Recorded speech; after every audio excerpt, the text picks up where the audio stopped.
Did you do pink? I did pink. It looks cute. I like it. Thanks. I did a bad job, so I need to do it again. Listen, it's better than overdoing it It's and true. then having to go and have someone professionally fix it. This is true.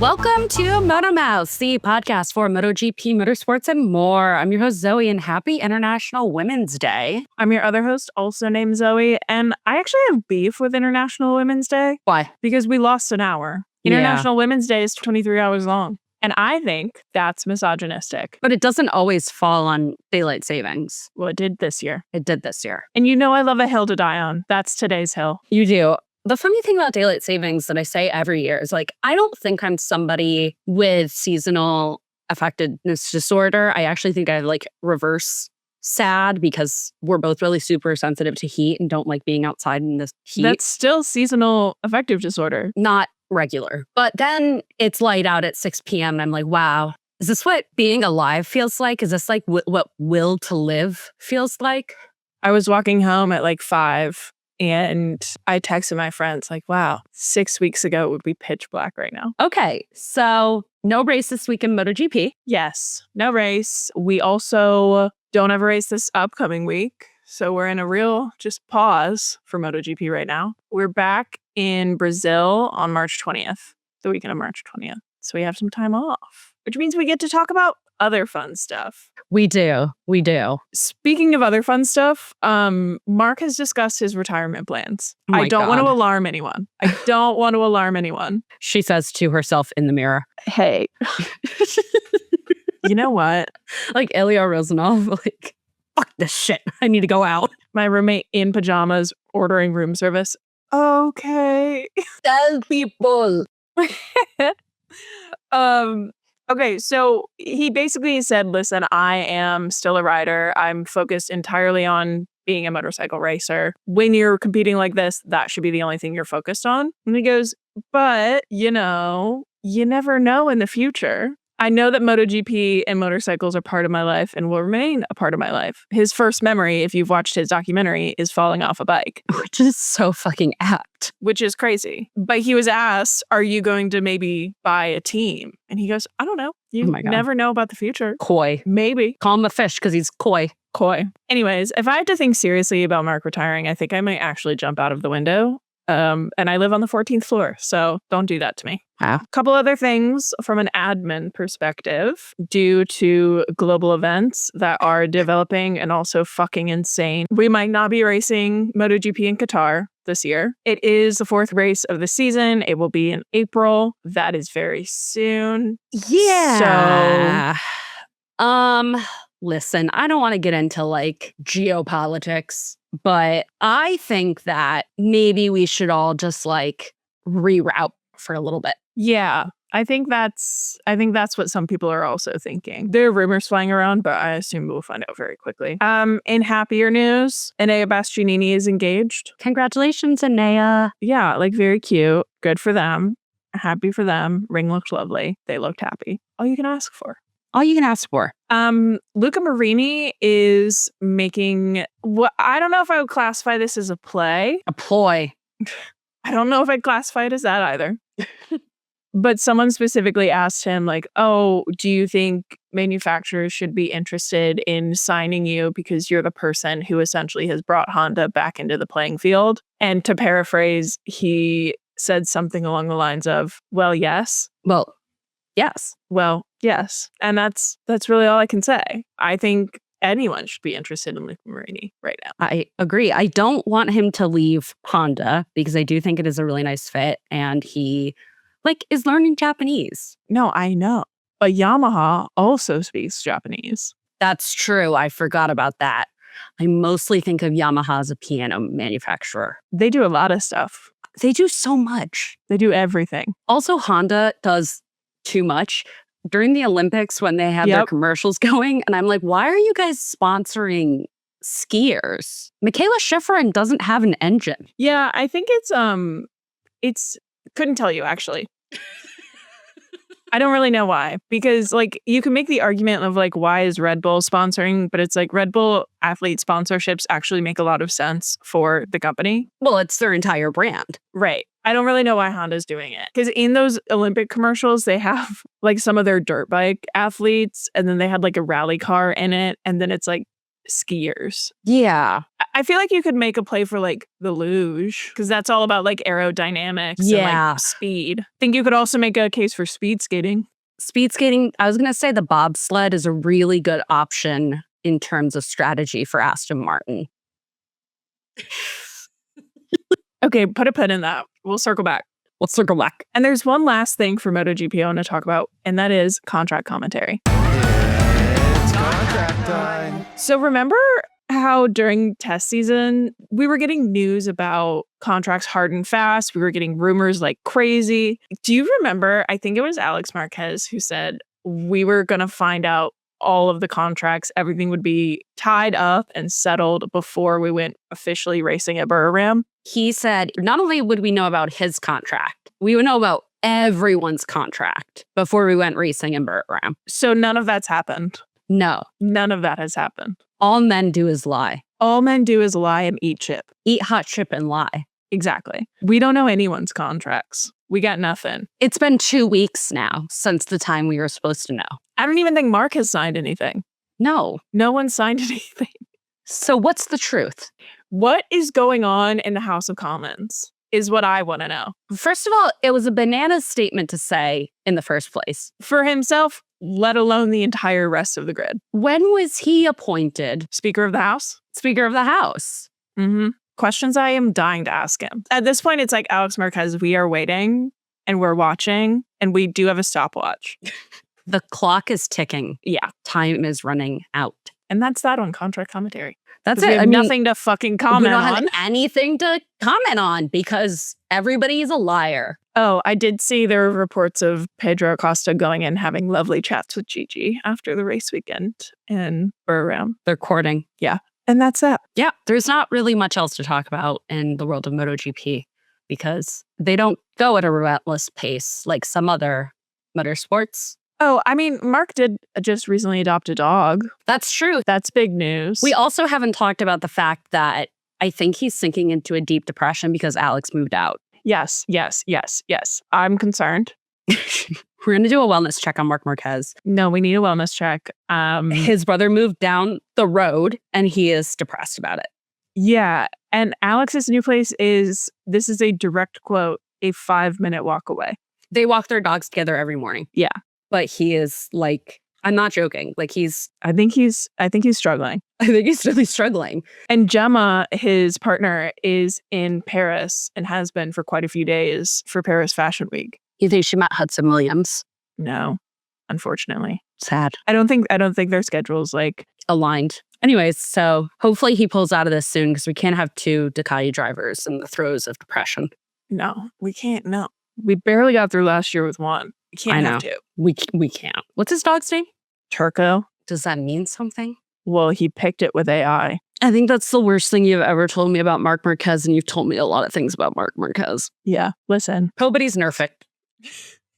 We can't have it all. That's true. We can't have it all. When you're fucking crazy about motorbikes, I think, unfortunately, you're going to be crazy about other shit too. It's true. Shall we go to the great wide world of motorsport? Yeah. Formula One is exciting again? I totally disagree. Let's start with our predictions, and then we'll go from there. Okay, so for our predictions, I said George Russell P1. Nailed it. Max Verstappen P2. Charles P3. Wow. I know. And then I said Fail King Arvin reverse curse. Sure. You said George P1. Nailed it. Lewis P2. Max P3. And then you did get Fail King right. You said Oscar Piastri. Yeah. I'm not even going to take any credit for that. I think that was a shoe-in. We all knew that was going to happen. A shoey-in? Stop. Because it's Australian.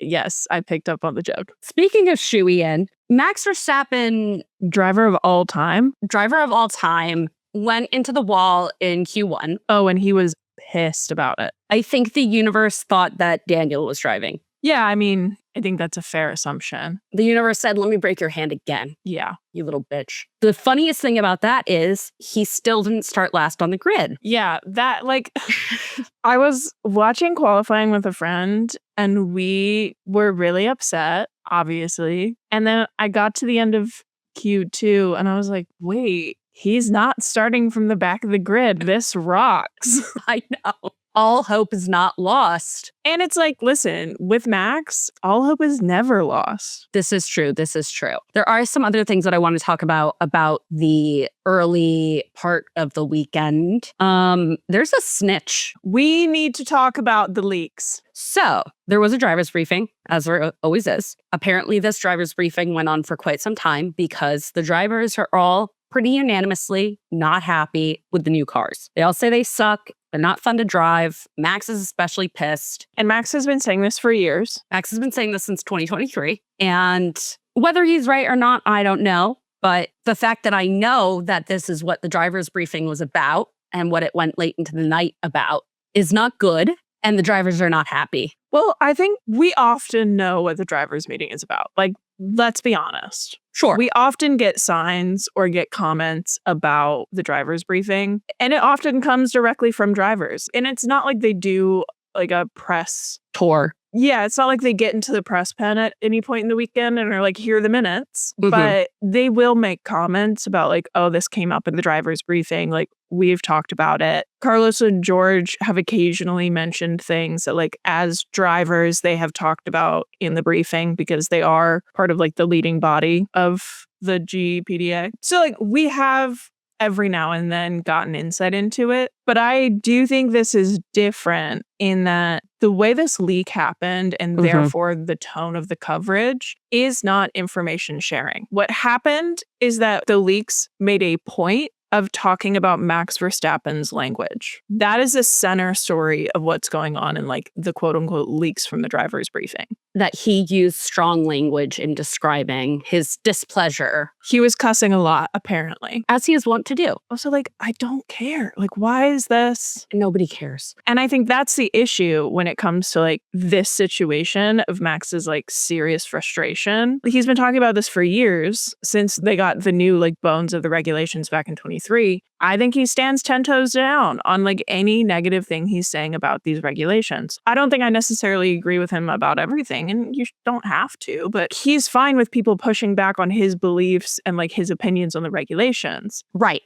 I think his overall frustration is this is now not a story about what I have issue with. This is a story about me using harsh language, which shouldn't fucking matter.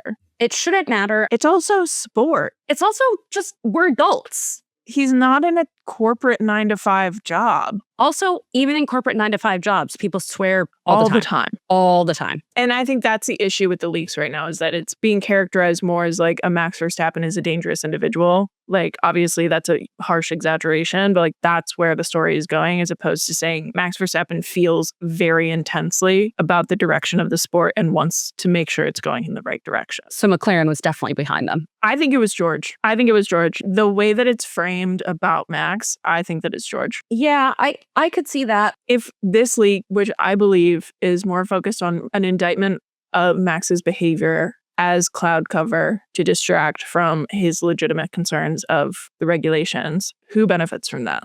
People doing well right now. And we know George has never really liked Max on like an interpersonal level and even on a competitor's level. Yeah. And George specifically at the end of the weekend said, I think McLaren wouldn't have these kind of complaints if they were winning. And so I'm like, I don't think McLaren gets anything from leaking this, let alone like Lando's now fully throwing his lot in with like Max's complaints. So to me right now, the only other like team that could quote unquote like benefit from the narrative shifting is Ferrari. But even they are like, hey, like Mercedes pace looks crazy. Yeah. And I don't think Kimi would do it. He's 12. How crazy is it that he's not the youngest person on the grid anymore? I know. Okay, speaking of youngest people on the grid, the Aston Martin is going to kill Fernando Alonso and Lance Stroll. I mean, yeah, like it's giving them nerve damage. It's crazy because I'm like, how you could not fucking put this on a bingo card of 2 out of 2 drivers on a singular team who have been electrocuted in a car. But Aston Martin somehow did it. Lance Stroll described it as close to the electric chair. Yeah. This is my point. Fucking insane. It's crazy. They're doing the female hysteria treatment on them. Like postpartum treatment on Aston Martin drivers. It's so bad. It's bad.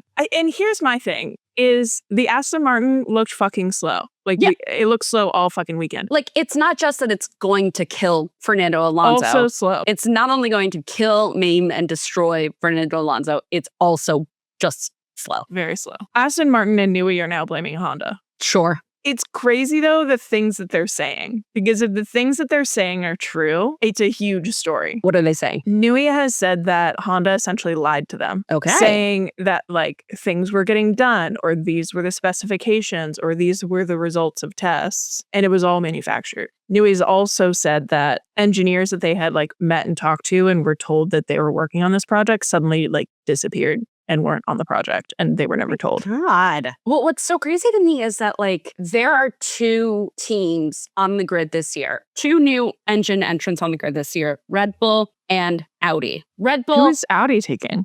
they built an Audi power unit. Oh, damn. Yeah. So the fact that Honda, who has been on and off the grid in some form and For like capacity, 20 years. 30 years, like a long time that they have been involved in this sport, have had their own team, have been behind other teams. Have been behind some of like the winningest teams and some of the best stories in F1. The fact that Audi, who is a brand new team, yes, coming into Sauber structure, but a brand new power unit, doesn't even have the kind of like years long partnership of Red Bull, Ford powertrains, did better. That's bananas. It's crazy. It's really crazy. I think Newey's having like a conniption. Yeah. I think they all are, if I'm being honest. It was just wild, like watching a couple sessions this week, and the camera would just pan over and Alonso is sitting in the garage in his street clothes. Like he didn't, like they're like, you're not running. That's wild. Well, I think that brings us to the race. Yes. So even before we started the race, This was crazy. Oscar Piastri crashed out of the sighting lap. not even the grid formation lap, Nope. the recon lap. Yeah. Which often it really isn't televised. Like people don't really watch that. No, I wasn't even on yet because it's like 20 minutes before the start of the race. Yeah. It's really, really, really early. Apparently, there was just kind of like a loading screen for Apple TV, and then it cut to him in the. Really? Yes. That's crazy.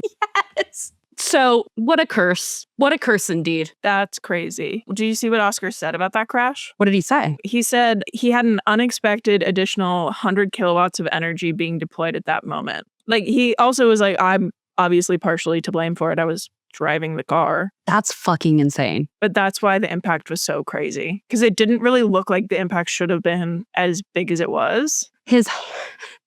His helmet was in his hands as he was crashing. I mean, he was on cold tires. It was like first lap of the whole race day. So it's like, you got to be careful.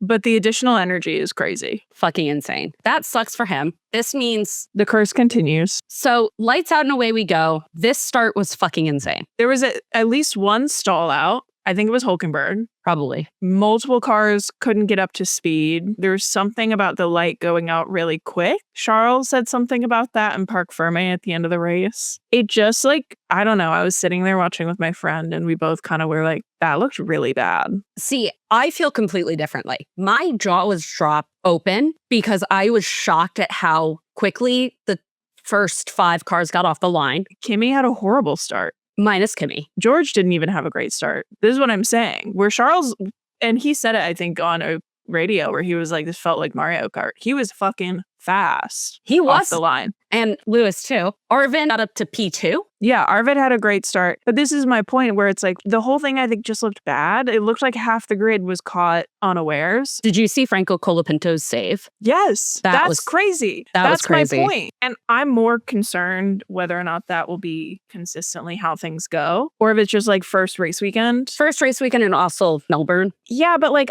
this isn't even Melbourne issues. I think that's just new regs race weekend. I would be seriously fucking concerned safety wise if like Yeah. that's how race starts are going to be the whole year. Because Colapinto almost killed someone, almost died himself.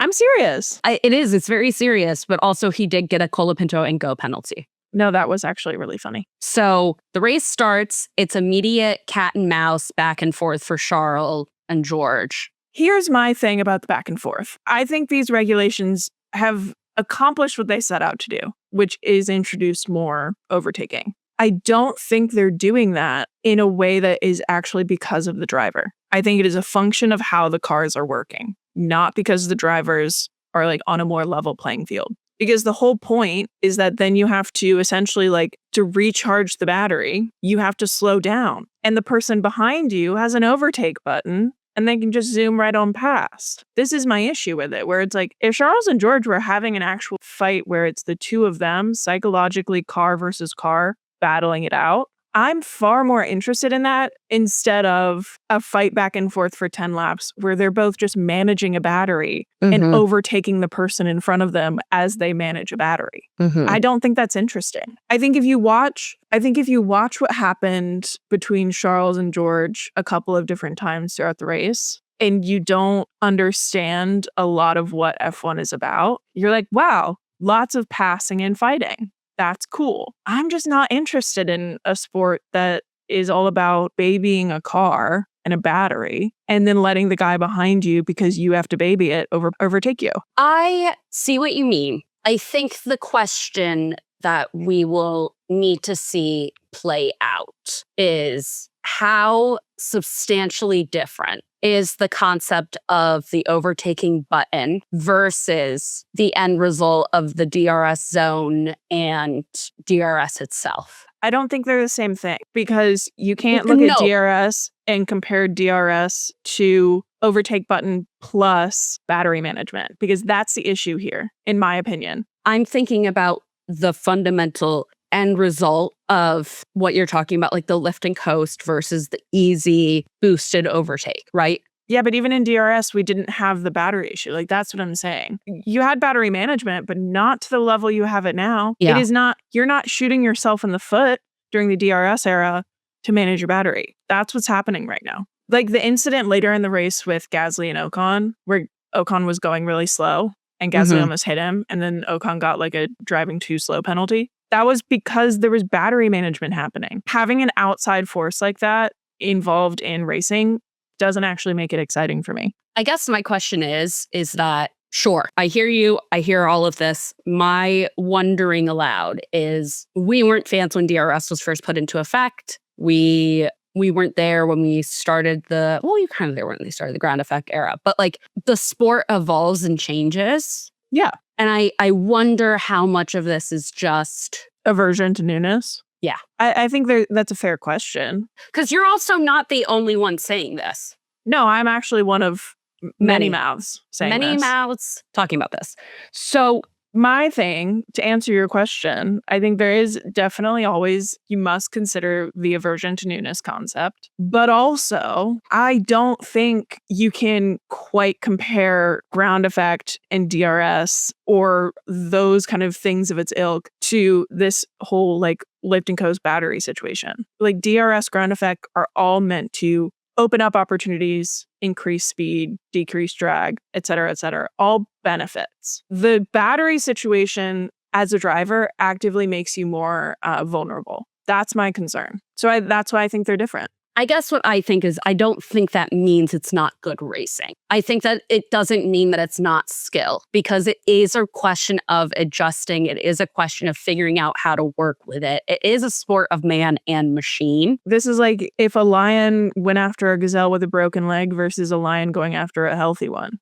Like what? Those are two categorically different situations. I guess, but also it's still a lion going after a gazelle. Yeah, but then the gazelle in the next turn is going to do the same thing back. Like it didn't stick for a long time and you're just kind of sitting there like, I guess they're going to pass it back and forth. Like that's not interesting. Because that's what happens. Like George overtook Charles. Charles did it again because they came up on a point where he got the overtake button and George had to say lift and coast for the battery. And I agree with you that there's an aspect of F1 racing that is fundamentally man and management of machine, and that's a skill in its own right. But I would not call that racing. So I am concerned. I think it's going to be interesting to see how it continues to play out in terms of the lift and coasting, if it continues to be as drastic as it was this race, or if there's going to be better management and better strategy around it. I'm not a strategist, but what even is the strategy? I mean, deploying it at different times. But the same issue is going to play out where it's like if you're giving the position back, you're taking it back, you're giving it back, you're taking it back. There's not much you can do when you're under pressure like that. Yeah, I guess, I don't know. I mean, I hope it's not always like this, but if it is, that's a problem. I think a lot about dirty air and tire management in terms of babying the car, right? And I wonder if there's always some element of handicap to racing. It is just now shifted to a different handicap. That's what I think where I find fault in the premise of like the lion with the broken leg chasing the gazelle versus the lion at full power chasing gazelle. I think we're talking about this in two different ways. I'm talking about the person in front. You're talking about the person behind. This is true. I think that's where we're kind of also disagreeing. This is true. Because my concern is, how does the person maintain a lead versus how does the person catch up? Right. Like DRS works and I have no problem with DRS because the point is to get you within fighting contention. Once you're there, it's your fucking job. That's my point. Overtake plus battery issue, that just means the person behind can overtake no problem. And now they're the one in the front who's vulnerable again. And then it just rinse and repeat. So, like, what are we doing here then? Because it's agnostic of who's actually there, is, I guess, my point. I guess where I'm also finding fault with it is that it wasn't rinse and repeat. It was for the first, half of the race, but then it wasn't. Yeah, because the Mercedes are fucking crazy rocket ships. But that's what I'm saying, is that if that's the case, then there's clearly some element of being able to put space between you and the other person without overtakes and the hindering. Yeah. I mean, same thing with DRS. Like, you could still get away from someone and make it stick. I just don't like the way that we're manufacturing constant overtakes. Because then you just sit there and you're like, what are we doing here? I just think we disagree on this. There were a lot of overtakes, but the fights don't feel real, is my point. I think that the constant overtaking, regardless of whether or not it's manufactured, provides for so much more opportunity for things to go wrong wheel to wheel. That overtaking that constantly provides a higher level of inherent risk in terms of creating close racing. Why do you want more risk? I don't want more risk. I want more close racing. They come hand in hand. I mean, I think that there's an element of enjoying seeing people at risk still battling it out because they want it so badly. Like that's what racing is. I mean, I agree with you on that, but if it's manufactured, then what are you fighting for? I think that's where we disagree. I understand why you're saying it's manufactured. I think that in a sport of manufacturing, you cannot single that out as being manufactured. I don't think I'm saying I'm singling it out. I think it's too much manufactured. Enough has been manufactured. This is too much. But I also think my question is what's the difference between the overtakes being manufactured versus the cars being too big as an element of preventing overtakes versus tire management and running in dirty air as an element of preventing overtakes? Like, I guess my question is... And again, it's not about the overtake button. It's about the vulnerability when you're the car in front from the battery. That's my concern. I'm saying the vulnerability is manufactured. That's what concerns me. Therefore, the close racing that comes from it isn't exciting to me because it's not a real vulnerability. But doesn't the vulnerability then just show that drivers need to get better at being defensive? Not if the car that then overtakes them can be overtaken 2 corners later again because they have the same vulnerability. I think introducing the tire strategies and requiring a double stop or requiring multiple tire makeups used, I think that's where you manufacture friction and where you manufacture interest. Because then the question is, how do you deal with all of that? Those things are all still in effect. I just kind of disagree. Like, those things are all still in effect, though. There are still mandatory stops. There are still... Yeah, that's what I'm saying. I'm fine with those as manufactured moments of friction. I think my question is that if those elements are still in play, what does it matter that they're passing back and forth? Because it still is a game of strategy. It is still a game of timing the safety car right, getting that right. Well, and that's what I'm saying, where it's like, I think this is too much. I think we have other manufactured aspects. I don't think we need any more. The point of racing is to go racing. We already have enough aspects to like introduce interest and friction. I do agree the cars need to be smaller. I like they're small now. I think they should be smaller. I guess I disagree that it isn't racing. I think this is just a fundamental disagreement, and I'm excited to see how it plays out throughout the rest of the year. I'm not. I want it to change tomorrow. And actually, I'm not alone in that. Who else? Let me tell you the names. Read me the list, the laundry list. Lando Norris has called it artificial and believes we're going to have a huge accident with it. Like his hair? Okay, well, we don't know that he went to Turkey. No, I'm saying you got a perm. Oh, that definitely is true. He has also said, it's even worse. I don't know. It's just not as fun as last year. It's chaos. We're going to have a big accident, which is a shame that you're driving and we're the ones waiting for something to happen and waiting to go quite horribly wrong. You just get overtaken by 5 cars and can do nothing about it. So there's nothing we can change about it. No point in saying more, not for me. You can have 30, 40, 50 kilometer an hour speed differences. And when someone hits you at that speed, you're going to fly, go over the fence and do a lot of damage to yourself and others. So Lando Norris says that. I mean, famously, Verstappen has called these cars like Formula E on steroids. Correct. He did say that. Isaac Hadjar has also commented saying, I don't see how the racing is good. At least for me, when I'm seeing cars going by everywhere, I don't see how that's a step forward. Checo Perez for Cadillac said, it's a very different F1 than what I'm used to. It was a lot less fun, definitely on the racing side. Okay. Lewis Hamilton has completely switched his tone also, which is just fucking classic Lewis. From wait and see to it's bad or opposite? No, I would not classify him as wait and see. I think before the season started, he was definitely not a fan. Mm-hmm. And now he's like...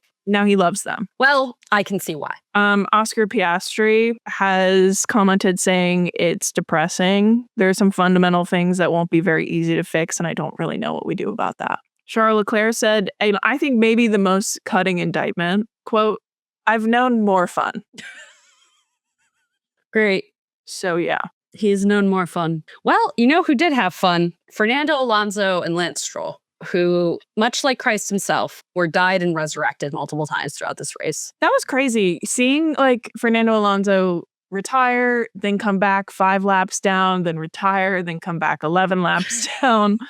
I was like, hey, I think it's maybe unsafe for this to be happening. And then they got Lance doing it too. I turned to my friend towards like 2/3 of the way through the race. And I was like, why are they letting Alonso do this? Like, I genuinely was kind of like, I do feel like this is a safety issue.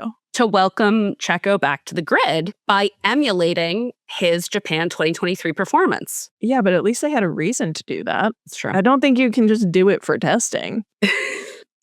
I kind of like it though, because is it inherently unsafe? Probably. Is it kind of evil? I don't think it's evil. I think it's just desperate. Yeah. And the other thing is like, Stroll shouldn't have even been racing. He didn't match the 107% rule. Yeah. The FIA just said, fine, go for it. Did he even really go racing though? No, this is my point. We have to talk about the retirements. First, it was Isaac Hadjar, who was really sad. That was really sad. Did marginally better than last year. Made it a couple more laps than last year. Actually started the race. Yeah. Maybe next year he'll finish it. Maybe someday soon we'll see him finish the Australian GP. Maybe next year he'll finish it. And then the hits started coming and they don't stop coming. They did stop coming. Eventually they did stop coming. But they did. For a while there, they didn't stop coming. We had 6 retirements. Well, then we had 4 and then we had 6. Yeah. Nico Hülkenberg early on. Isaac Hadjar, who it looked like his engine was on fire. So that was freaky.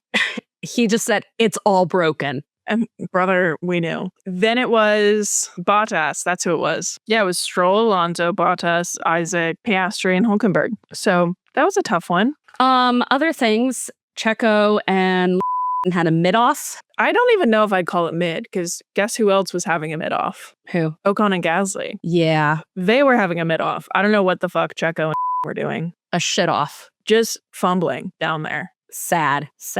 Arvid Linblad, points on debut. Points on debut. Big deal. Big deal. Fucking incredible race from him. I think. Yeah, he did really, really, really well. We talk a lot about child labor and how it should be illegal. Right. But then the thing is that sometimes the child is the second coming of Christ. I don't know if we can say that yet. Max Verstappen, driver of the day. Yes. And his like cunty sarcastic, like, thank you, was so fucking funny. He is so cuntsley diva. I was very upset that he wasn't able to overtake Lando Norris towards the end, but whatever, it's fine. George Russell won and then immediately did a Borat impression. A real bad one.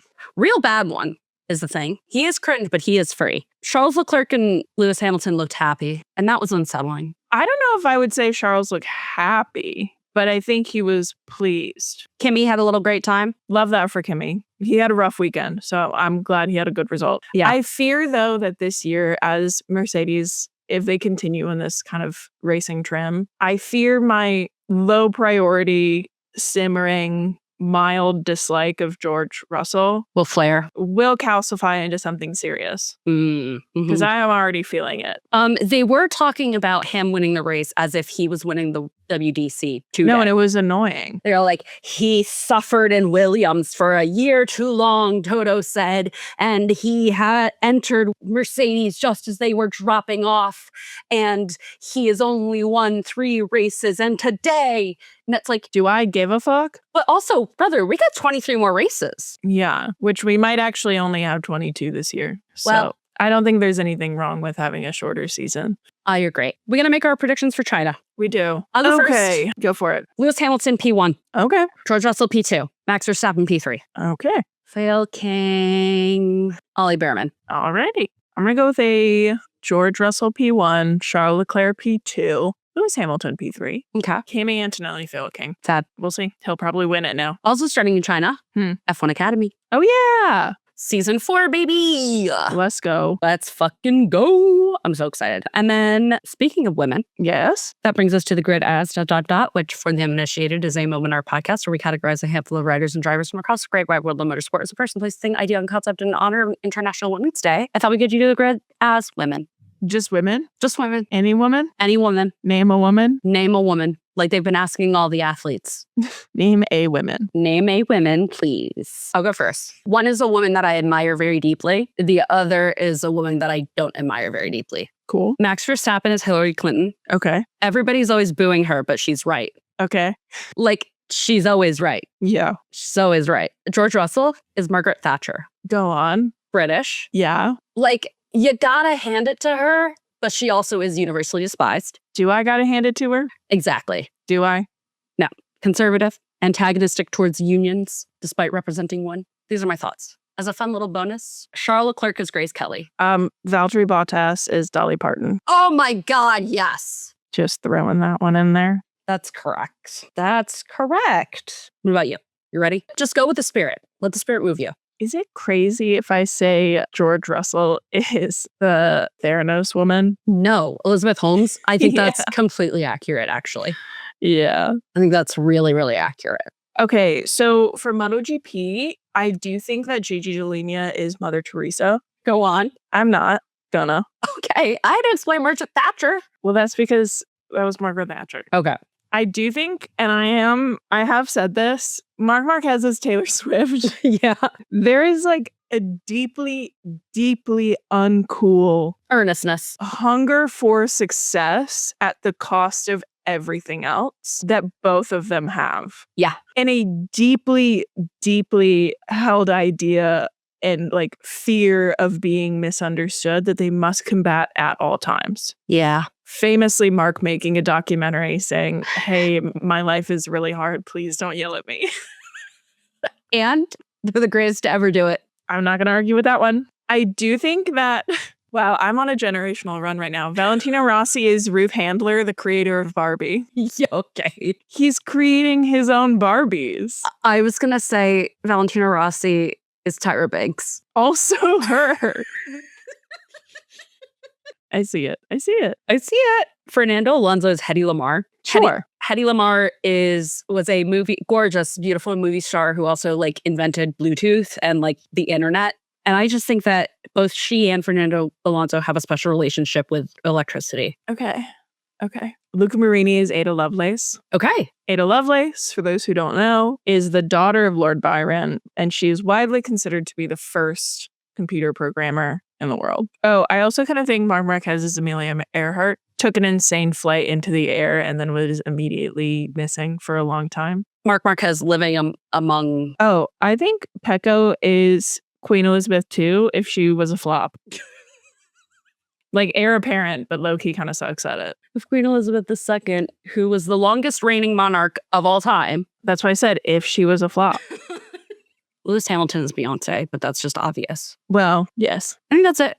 Happy International Women's Day, you guys. Happy end of daylight savings as well. Well, we'll be back next week to talk about China, see if it's any better or worse than this week. And make sure to like, share, rate, review, subscribe to, comment on, engage with any and all of the above to help the podcast grow. We really appreciate it. And then come hang out with us on Instagram, Threads, TikTok, and YouTube. And let's keep chatting soon. Okay, bye. Okay, bye.